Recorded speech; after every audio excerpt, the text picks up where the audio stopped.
Hello everyone, जय हिंद, वंदे मातरम, जय श्री राम। आशा करते हैं आप लोग अच्छे होंगे और बिहार एसएससी की तैयारी बहुत ही अच्छे तरीके से कर रहे होंगे। बिहार एसएससी की तैयारी करने वाले आप लोग एक प्रैक्टिस सेट डेली अवश्य लगाएं और उनका सोल्यूशन भी करें, तभी आपको फ़ायदा होगा। ठीक है। और 2-3 सूचना है। जैसे पहले जिसको पीडीएफ चाहिए वो जाइए डिस्क्रिप्शन में, वहाँ पीडीएफ का लिंक होगा, वहाँ से पूरा 150 क्वेश्चन का आपको मिल जाएगा पीडीएफ, वहाँ से सेट डाउनलोड कर सकते हैं। दूसरी बात, जिनको लाइव फाउंडेशन मैथ पढ़ना है वो रात के 9 बजे डेली हमसे लाइव जुड़िए। और तीसरी बात, आप सभी को पता है कि आप सभी लोग इस सेशन को अपने दोस्तों के साथ शेयर करिए। देखिए होता क्या है ना, कभी कभी कुछ ऐसे प्रश्न में हम लोग फंस जाते हैं जिसका सलूशन नहीं मिल पाता है, तो जो भी ज़रूरतमंद है उनको ज़रूर भेजिए। और वीडियो देखने के बाद किसी तरह का कोई परेशानी हो, कोई डाउट रह जाए, कोई और प्रश्न हो जो सेशन से बाहर का हो, आपसे मतलब प्रॉब्लम में है, तो आप पूछिएगा, उसके लिए हम अलग से सेशन लाएंगे। ठीक है। तो बिना देरी किए हुए हम स्टार्ट करते हैं अपना session. Bihar SSC set number 21, प्रश्न संख्या 76 कहता है 76। ठीक है। कहता है x + 458 + 250 का 2%, 250 का 2% बराबर 1116 का 50%। चलिए, है तो x का मान ज्ञात करिए। तो हम क्या करेंगे, x + 458 + 250 गुने 2, हटाएंगे प्रतिशत तो हो जाएगा बटे 100। देखिए 250 दूनी 500, 100 से काटिएगा तो 5 बार में कट जाएगा। इधर हो जाएगा बराबर, इसका 50% करिएगा, 50% मतलब आधा करिएगा, तो 2 × 10, 2 × 10, 2 × 8 16। ठीक है। यहाँ से हो जाएगा x बराबर 558, ये जाके घटेगा इधर 458 + 5, 463 घट जाएगा, तो हो जाएगा 5, 15 में से 6 हो जाएगा 9, तो x बराबर क्या हो जाएगा 95। आगे प्रश्न कहता है 77 नंबर, दिख रहा है जी? हाँ दिख रहा है। कहता है रीता किसी पुस्तक को 150 में खरीद कर 25% छूट प्राप्त करता है। 25% छूट का मतलब हो गया 1/4, मतलब अगर उसका अंकित मूल्य 4 था तो 1 का डिस्काउंट लेता है। अब 1 का डिस्काउंट लेगा तो कितना में खरीदेगा, तो खरीदा होगा 3 में, और ख़रीदा कितना में 150 में, तो 3 यूनिट 150, तो 1 यूनिट 50। तो कहता है किताब का अंकित मूल्य बताइए। अंकित मूल्य 4 यूनिट है, तो 4 यूनिट निकालेंगे, तो 1 यूनिट 50, तो 4 यूनिट 50 गुने 4, 200 रुपया इसका अंकित मूल्य था। कोई दिक्कत रहे बाबू? देखो भाई साहब, प्रश्न संख्या 78 कहता है एक जायसवाल ने एक वस्तु को 1190 में बेचा और 40% का लाभ कमाया। तो देखो 40% का लाभ कमाया और 40% बराबर होता है 2/5। लाभ किस पे होता है? क्रय मूल्य पे। तो मान लेते हैं कि क्रय मूल्य अगर 5 है तो प्रॉफिट कितना का होगा? 2 का। जब 2 का प्रॉफिट होगा तो विक्रय मूल्य कितना हो जाएगा? 7 रुपया। और विक्रय मूल्य बता रहा है 1190 रुपया, यानी 7 यूनिट बराबर 1190 रुपया। तो 1 यूनिट बराबर 70 से 170 रुपया। तो पहले क्रय मूल्य निकालिए। क्रय मूल्य कितना हो जाएगा? कितना यूनिट? 5 यूनिट। तो 1 यूनिट 170, तो 5 यूनिट 5 गुने 170, 850 रुपया। अब कहता है यदि वह अंकित मूल्य पर 10% छूट दे तो उसका लाभ बताइए। देखिए अंकित मूल्य पर छूट, जो 1190 में बेचा था ना वो अंकित मूल्य है। अंकित मूल्य कितना है? 1190। तो 1190 में 10% छूट देंगे तो इसका 10% कितना होगा? 119 है। तो कितना में बेचेगा? 10 में से 9 जाएगा तो 1, और यहाँ कितना बचा? 8 में से 1 गया 7, यहाँ 10 में से 1 गया 971। अब 825 में खरीद के 971 में बेचेगा तो क्या होगा? प्रॉफिट होगा कितना का? तो 1, 2, 1, शायद इतना ही का होगा। 121 का प्रॉफिट कितना पे? 850 पे, तो 100 पे कितना? 1190 का 10%, 10 में से 9 जाएगा 1, यहाँ 8 में से 1 गया 7, यहाँ कितना बचा 11 में से 1 जाएगा, गलत है जी, यहाँ हो जाएगा 1071 रुपये, हमने घटाव में गलती किया। यहाँ से प्रॉफिट हो जाएगा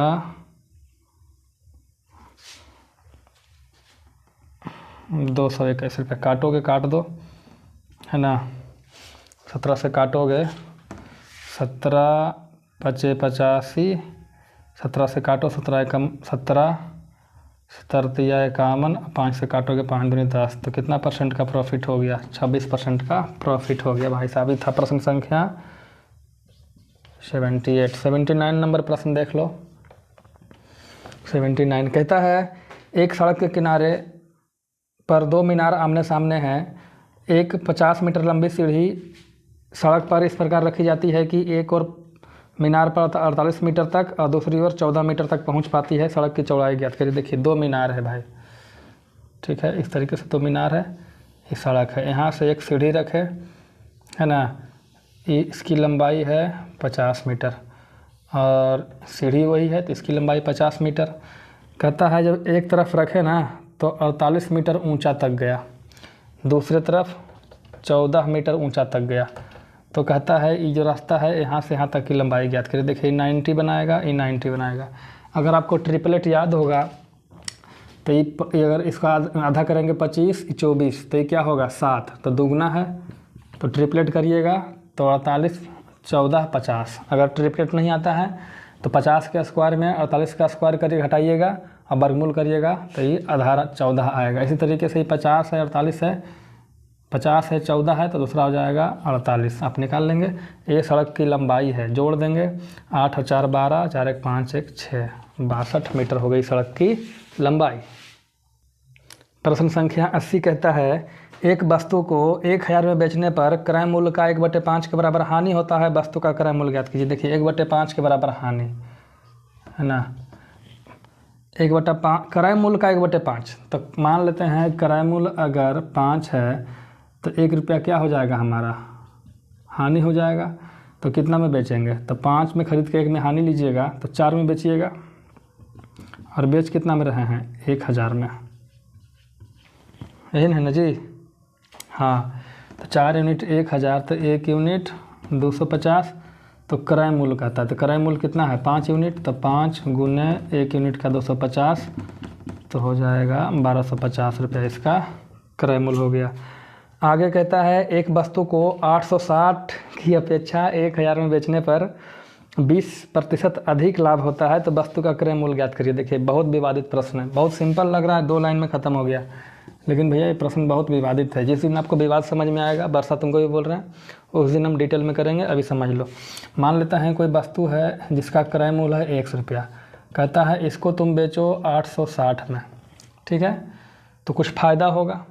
जब इसी को तुम बेचोगे कितना में 1000 में, तो 20% अधिक का फ़ायदा होगा, ये समझे। तुम ही बताओ किसी वस्तु को 100 में खरीद के 860 में बेचेंगे तो लाभ कितना का होगा, तो लाभ के लिए क्या करेंगे, विक्रय मूल्य से क्रय मूल्य घटाएंगे, यानी 860 माइनस x।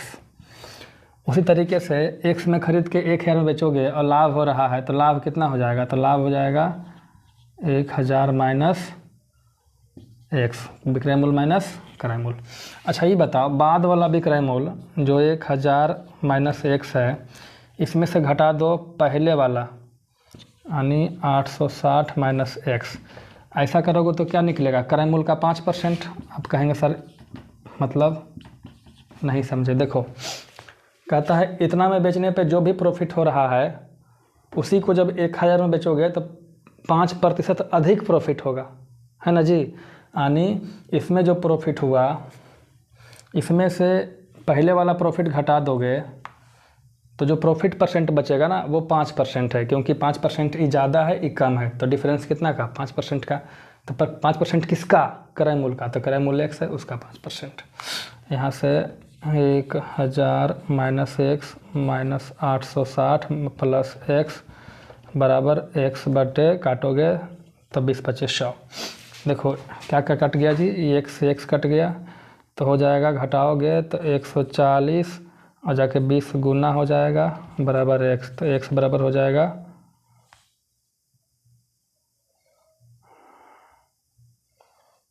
5% नहीं था, 20% था, है ना जी। हाँ 20% था भैया, वही सोचें 20%, तो यहाँ क्या हो जाएगा 1/5, यहाँ जाके 5 गुना हो जाएगा तो हो जाएगा 700 रुपया। वस्तु का क्रय मूल्य x माने थे, 700 रुपया आ गया। ठीक है, देखो जी, कहता है 10 संख्या का औसत 7 है, प्रत्येक संख्या को 12 से गुना कर दें तो नई संख्या का औसत क्या होगा। देखो जब सब संख्या को 12 से गुना कर रहे हैं, 10 संख्या है मान ले जाए, कुछ यहाँ से 10 संख्या है, उसका औसत 7 है भाई।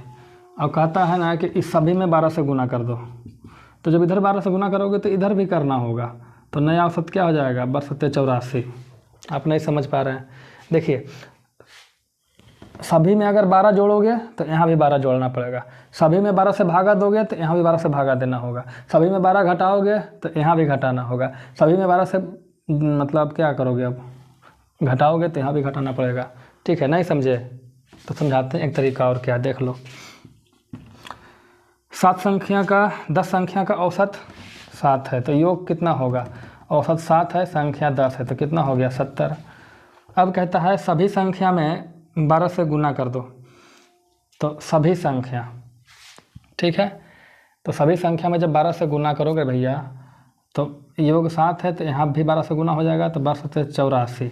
ठीक है, अब कहता है औसत क्या है, तो कुल योग हो गया 840 और संख्या कितना अभी भी 10, तो औसत क्या है 84, ऊपर वाला सही है जी।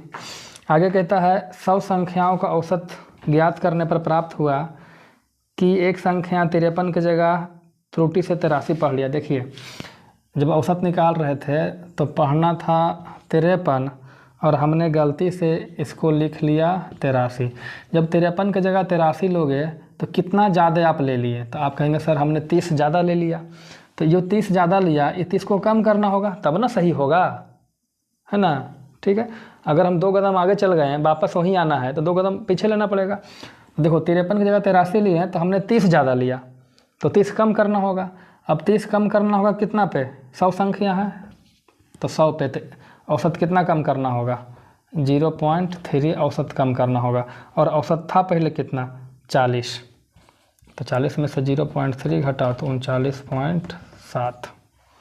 ठीक है, नया औसत, सही औसत सॉरी।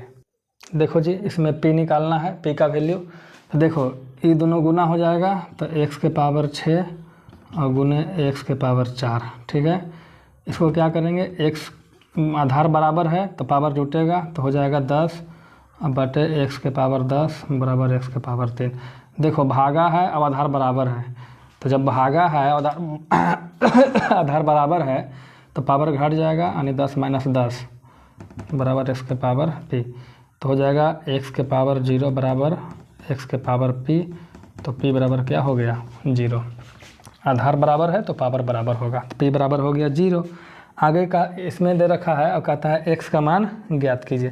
तो देखो ये घटाओं में है, तो घटाओं में हम क्या लिखेंगे, तो लिखेंगे 2x और भागा 2⁻1, है ना जी, घटाओ में तो यही होता है। ठीक है, यहाँ पर क्या लिखेंगे, तो 2x गुने 2⁻1, क्यों, क्योंकि पहला से तो गुना घटाव था तो यहाँ भागा बराबर 320।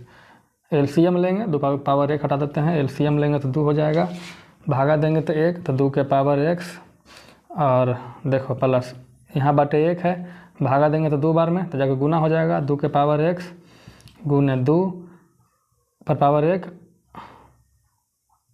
और 1 गुना होगा। ठीक है, देखो इन दोनों में क्या कॉमन है, तो 2⁻x कॉमन है, तो यहाँ क्या बचा 1 प्लस यहाँ क्या बचा, ये ले लिए 2 गुने 2 4 बचा बराबर ये दोनों गुना होगा तो 32 दूना 64 640 हो जाएगा। तो 2⁻x बराबर 640, 4 1 5 जाके भागा में होगा तो 5 एकम 5, यहाँ हो गया 1 और 4 5 दूनी 10 25 8 40। ठीक है, तो 2 के पावर x बराबर 2 के पावर 7 करोगे तो 128 आएगा। इस तरीके से x बराबर क्या हो गया 7, क्योंकि आधार बराबर है तो पावर भी बराबर होगा। आगे का प्रश्न अच्छा है, कहता है वृत्त की त्रिज्या 50% कम कर दीजिए। 50% का मतलब हो गया 1/2, मतलब पहले त्रिज्या अगर 2 है और बाद में त्रिज्या 2 में 1 कम करिए तो क्या बचेगा, 1 बचेगा, है ना। तो इसका क्षेत्रफल में कितना प्रतिशत की कमी होगी, क्षेत्रफल क्या होगा पाई आर स्क्वायर, इसका भी होगा पाई आर स्क्वायर। पाई आर के मान है 2 के स्क्वायर करेंगे तो हो जाएगा 4 पाई, यहाँ पाई आर का मान 1 करेंगे तो पाई, तो 4 पाई से 1 पाई हो गया, तो कितना कमी हुआ 3 पाई का कमी किस पे 4 पाई पे, तो 100 पे कितना काट देंगे, 4 से काटेंगे 25, तो हो गया 75% की कमी क्षेत्रफल में। प्रश्न संख्या 87, बहुत अच्छा है बाबू। 87 कहता है किसी धन पर 4% वार्षिक साधारण ब्याज से 2 वर्ष का चक्रवृद्धि ब्याज तथा साधारण ब्याज का अंतर 1 रुपया है, तो धन कितना है। देखो हम एक चीज़ बता रहे हैं, दर कितना है 4%, तो जो 4% है बराबर कितना है 1/25, समय कितना है 2 साल, तो हम मूलधन मानेंगे। मूलधन कैसे मानेंगे, तो नीचे 25 है तो 25 और 2 साल है तो स्क्वायर करके, तो हमने मूलधन मान लिया 625, मान लिया 625 रुपया होगा, कोई फिक्स नहीं है, हमने मान लिया। समय 2 साल है तो पहला साल और दूसरा साल, ब्याज कितना लगना है 1/25, तो 625 का 1/25 कितना होगा 25, दूसरे साल इसका भी 1/25 लगेगा तो 25, दूसरे साल इस ब्याज का भी ब्याज लोगे 1/25 तो हो जाएगा 1। कहता है चक्रवृद्धि ब्याज और साधारण ब्याज का अंतर, तो देखो चक्रवृद्धि ब्याज और साधारण ब्याज का अंतर कौन है, यही तो है 1 यूनिट। अब कहता है 1 रुपया है तो 1 यूनिट 1 रुपया, तो मूलधन कितना है 625 यूनिट, तो मूलधन कितना हो जाएगा 625 रुपया, 1 यूनिट 1 रुपया, तो 625 माने थे तो 625 यूनिट 625 रुपया, ये आपका मूलधन हो गया बाबू। आगे का प्रश्न नंबर 88, हेमंत ने 10 साड़ी 130 रुपया प्रति साड़ी के लाभ पर 12 साड़ी 60 रुपया प्रति साड़ी के लाभ पर बेची, शेष 20 साड़ियों को प्रत्येक में कितने में लाभ पर बेचे कि कुल साड़ी पर औसत 75 रुपया लाभ हो। देखो लाभ हो रहा है पहले 10 साड़ी पे, कितना आपका 10 साड़ी पे 1 पे 130, तो 10 साड़ी पे कितना का लाभ होगा 1300 का लाभ है, ठीक है। अगला 12 साड़ी फिर बेचा, उस पर भी लाभ हो रहा है कितना 1 साड़ी पे 60, तो 12 साड़ी पे 12 6 72 720 रुपया। कहता है शेष 20 साड़ी, कहता है कुल लाभ 75 रुपया प्रति साड़ी है, यानी जो कुल लाभ है ना भाई, है ना जी, कितना है 75 रुपया 1 साड़ी पर लाभ है। कुल कई साड़ी हुआ, तो देखो 10 पहले बेचा 12 बाद में बेचा, तो 12 10 22 हो गया, और अभी भी शेष 20 है, सॉरी 20 नहीं 22 है, तो 22 और इधर कितना हो गया 22, 44 साड़ी, सही है। 10 और 12 22 नहीं 20 साड़ी है भाई, शेष कितना है 20 साड़ी, तो 12 इधर और 20 सॉरी 22 होने और 20 उधर, तो हो जाएगा 12 22 और 20 42 साड़ी। तो 42 साड़ी का कुल प्रॉफिट कितना है देख लो, तो 75 दूना 150, 75 दूना 150 दूना 300, 3150 रुपया, 3150 रुपया टोटल प्रॉफिट इसको चाहिए। 3150 रुपया में इसको प्रॉफिट कितना हो चुका है, तो हो चुका है 2020 रुपया, ठीक है। तो 2020 रुपया प्रॉफिट हो चुका है, तो कितना प्रॉफिट और चाहिए इसको 0 5 में से 2 गया 3 1 1130 रुपया प्रॉफिट चाहिए। कई साड़ी पे 20 साड़ी पे, तो 1 साड़ी पे कितना का प्रॉफिट होगा, तो 20 से भागा दे देंगे, तो हो जाएगा 2 5 10, ये 0 से 0 कटेगा, 2 5 10, 2 6 12, 56 रुपये 50 पैसे प्रति साड़ी के दर से लाभ पर इसको बेचना होगा, ठीक है। आगे वाला प्रश्न है 10 छात्रों का औसत आयु 14 वर्ष है, 12 छात्रों का औसत आयु 16 वर्ष है, ठीक है। देखो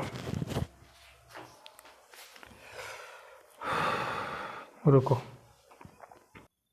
देखो कहता है 10 छात्राओं, छात्रा माने लड़कियों, प्रश्न संख्या है 89, 10 लड़कियां तो 10 लड़कियों का जो औसत है वो कितना है जी, तो 14 है। तो 10 जो लड़कियां हैं इसका कुल उम्र कितना होगा, टोटल उम्र, तो 10 गुने 14 तो हो जाएगा 140। अब कहता है कि 12 छात्र मतलब 12 बॉय का औसत कितना है, तो औसत है इसका 16, तो कुल कितना हो जाएगा, तो 12 गुने 16 तो हो जाएगा 192 साल। ठीक है, कुल कितना हो गया, 10 लड़का 10 लड़की 12 लड़का का हो गया कुल योग, यानी इसको बोल सकते हैं 10 लड़की और 12 लड़का का कुल उम्र हो गया 2 9 4 13 332 साल। अब कहता है कि 10 छात्रा मतलब 10 लड़की प्लस 6 लड़के का जो औसत है वो 14.5 है ना जी, 14.5, तो 14.5 और कुल का एगो है, तो 10 और 6 16, तो 16 से गुना करेंगे तो कितना हो जाएगा, तो गुना करके हो जाएगा 232। अब क्या करो, घटा दो, ये कट जाएगा, 12 बॉय में से 6 बॉय जाएगा, तो 6 बॉय का उम्र कितना बचा, घटाओगे तो 100 साल।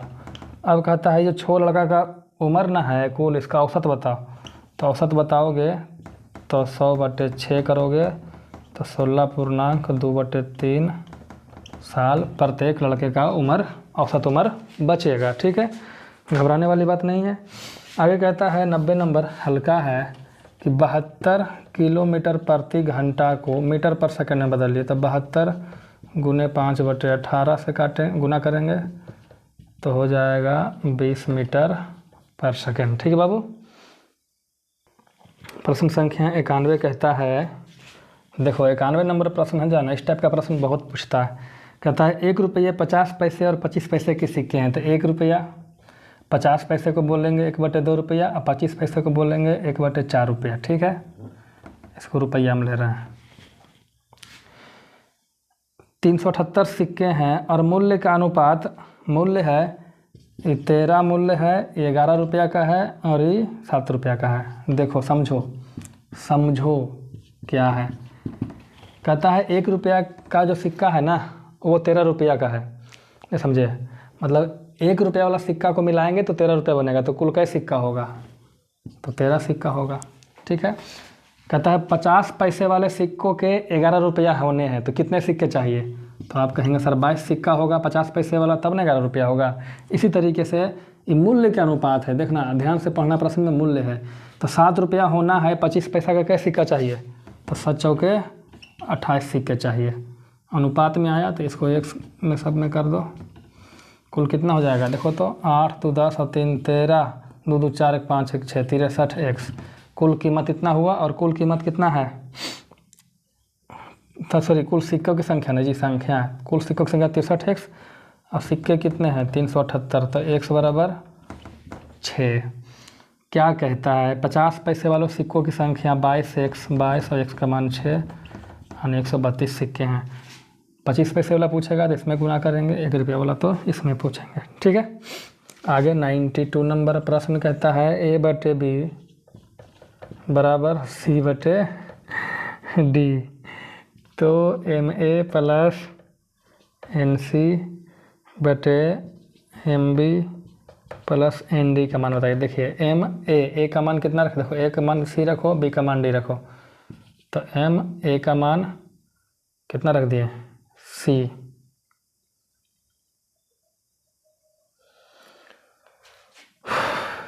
A का मान C रख दिए प्लस NC रहने दो। ठीक है, ऐसा करो,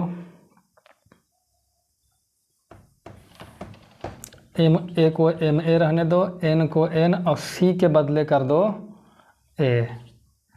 इसी तरीके से यहाँ पर नीचे क्या करना है, MB रहने दो और N और D के बदले कर दो B।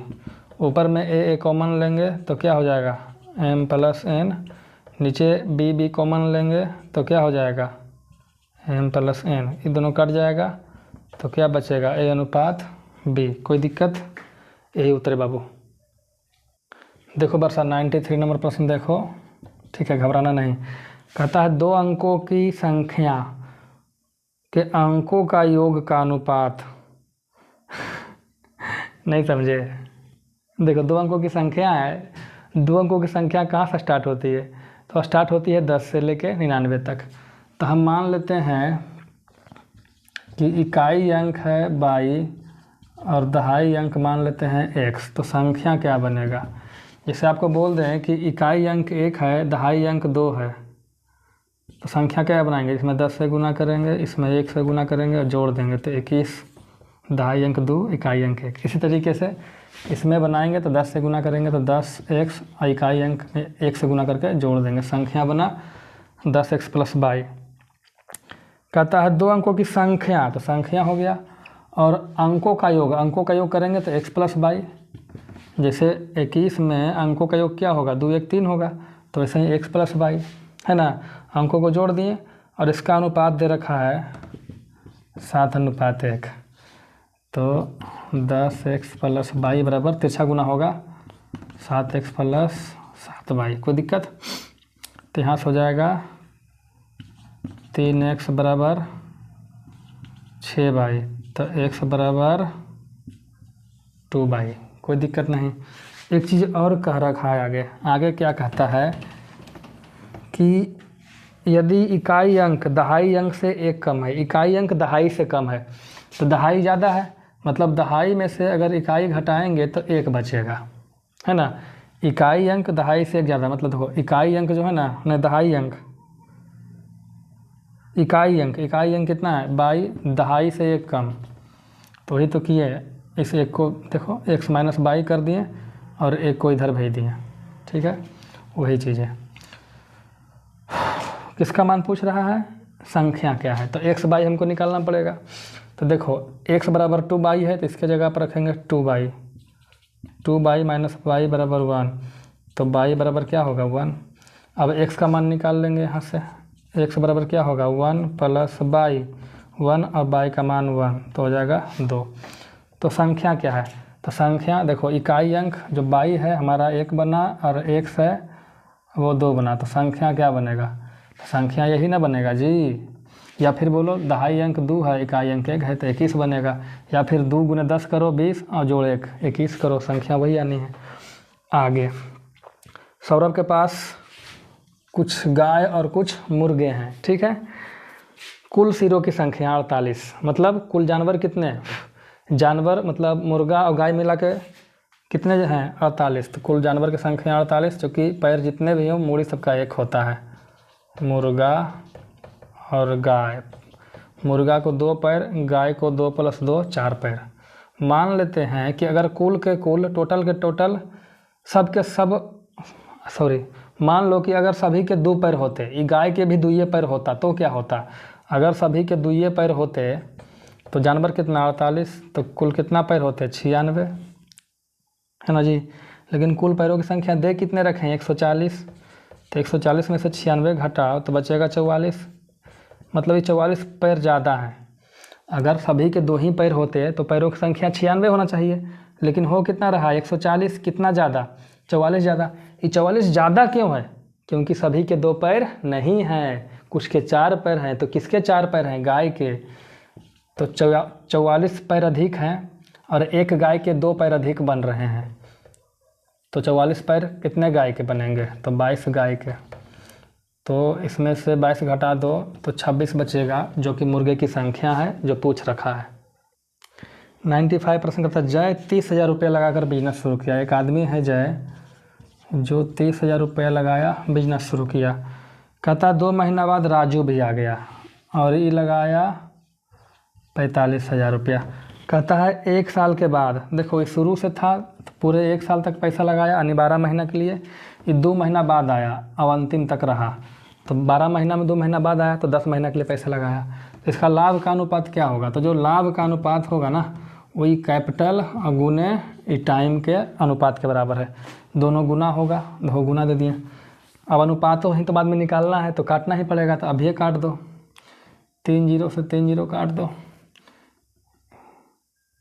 0 से 0 काट दो, 3 से काट दो 15, 3 से काटो 3 चौके 12, 3 5 6 15, मतलब प्रॉफिट इसको 4 मिलेगा तो इसको 5 मिलेगा, यानी ये दोनों अनुपात में, यानी इसको 4x मिलेगा तो इसको 5x मिलेगा। तो कुल प्रॉफिट कितना हो गया 5 4 9x, और कुल प्रॉफिट है कितना 54,000। तो 9x बराबर 54,000, तो x बराबर 9 छक 54 6,000। तो क्या कहता है राजू का लाभ, राजू का लाभ 5x है, तो 5 और गुने 6,000 करेंगे तो राजू का लाभ हो गया 30,000 रुपये बाबू। अगर पूछ देगा जय का तो 6 गुने 4 करेंगे 24,000। आगे कहता है, हाँ इसी टाइप का प्रश्न है, इसको कहते हैं साझेदारी। ए और बी, ए है बी है, पूंजी लगाया 10:9 में, यानी 10 रुपया लगाया तो ये 9 रुपया लगाया। कहता है ए का धन 6 महीना तक लगा रहा, समय ये 6 महीना के लिए लगा रहा। अंत में कुल लाभ को 4:3 में बांटा, तो बी का धन कितने समय तक रहा। देखो ये 10 रुपये लगाया 6 महीने तक, ये 9 रुपया लगाया, पता नहीं कितने समय तक, तो हम मान लेते हैं x के समय तक। तो प्रॉफिट क्या होगा, तो प्रॉफिट हो जाएगा, ये दोनों अनुपात में होगा, तो देखो जो काटता है काट दो, 3 3 9 3 दूनी 6, तो प्रॉफिट हो जाएगा इसका 20 और इसका हो जाएगा 3x।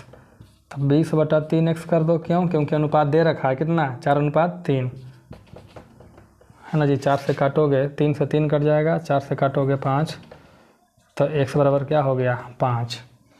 क्या पूछता है भाई साहब, b का धन कितने समय के लिए रहा, तो b का धन 1 समय के लिए रहा, x माने 5, ये महीना में था 6, तो ये भी महीना में आएगा 5। ठीक है, साझेदारी का 3 प्रश्न लगातार। अगला प्रश्न साझेदारी का है, कहता है 4 ग्वाले एक चारागाह किराए पर लेते हैं, है ना जी। 97 है।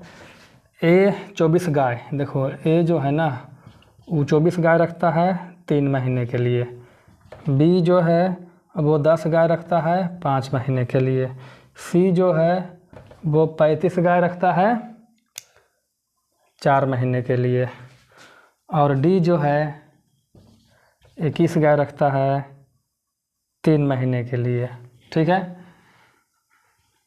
देखो तो इसका जो किराया क्या होगा ना, ये देखो एक तरह से इसको पूंजी समझो, इसको समय समझो। तो लाभ क्या होता है, तो गुना करके, तो ये अगर 72 इसका है किराया, तो इसका 50 होगा, तो इसका हो जाएगा 140, तो इसका हो जाएगा 63। अब कहता है ए का जो किराया है 1440 रुपया, यानी इसको हम 72 बता रहे हैं, वो 1440 रुपया है, तो 1 यूनिट बराबर कितना हो जाएगा 20 रुपया।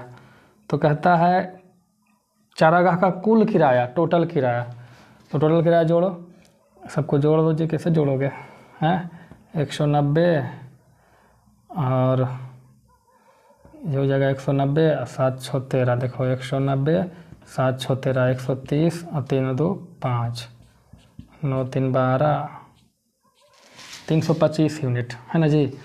तो कुल किराया कितना है 325 यूनिट, तो 1 यूनिट 20, तो 325 यूनिट, 325 गुने 20 650 और 0, कुल किराया था इसका 6500 रुपया बाबू। 97 नंबर प्रश्न है। 98 नंबर यहीं पे हम करेंगे। कहता है पानी को मिलाना है 12 रुपये प्रति किलो के दूध में। जब पानी को मिलाएंगे तो पानी तो मिलता है फ्री में, तो पानी का रेट है 0। दूध में मिलाएंगे, दूध का रेट है 12 रुपया प्रति किलो।